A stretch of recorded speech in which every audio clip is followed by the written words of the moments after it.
Forces are making gains in Eastern Europe, and as the advance continues, we want to check in with Joel Rubin, formerly of the State Department and current VP of Global Policy and Public Affairs at the National Peace Corps Association. Joel, thanks for joining us today.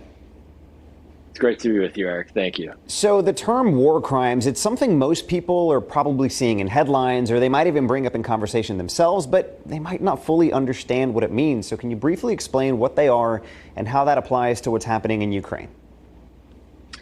Well, Eric, war crimes are essentially crimes against humanity. They are acts against civilian populations, acts against targets like you just described of cultural heritage, of importance, where you have a defenseless victim. And that's what's happening right now in Ukraine.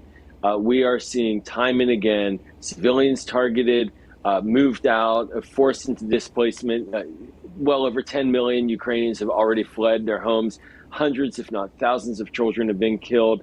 And the cultural sites now, going towards those, it sort of describes essentially what Vladimir Zelensky, the president of Ukraine, has said is a genocide, and the act of wiping out a culture, trying to eliminate it from existence. And that's what's very scary about this moment, about wiping out memory, in addition to, of course, this pain inflicted on civilians who are defenseless. That's what Russia is doing. That's why they're being charged with war crimes. That's why Ukraine itself is conducting trials of individual Russian soldiers and trying to build a case more broadly against ultimately Vladimir Putin for organizing and ordering these kinds of barbaric activities. Now, Joel, to that last point you just made, we've already seen one Russian soldier sentenced to life in prison. It's been well documented for killing a Ukrainian civilian. Are we likely to see more high-profile cases like these?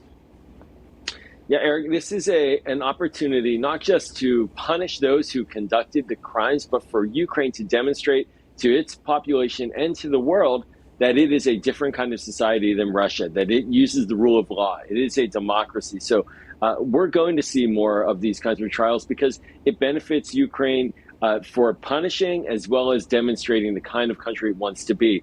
Ukrainian lawyers, for example, are defending these Russian soldiers who have been charged with crimes, just as we have here, where we have a right to a lawyer and American lawyers defending those who have been charged with the crime.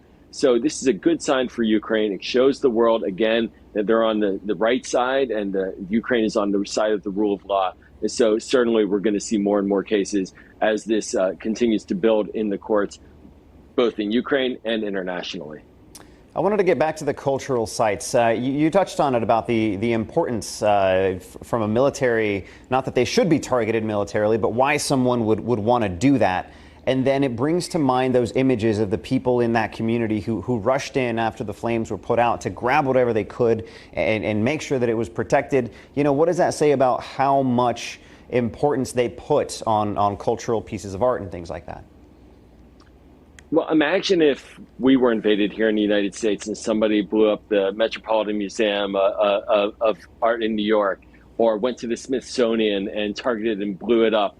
That's destroying more than just us as individuals. That's targeting our heritage, our existence, our cultural memory, our reality. And for Russia and for Vladimir Putin, what he's trying to do is essentially eliminate the idea of a Ukrainian people.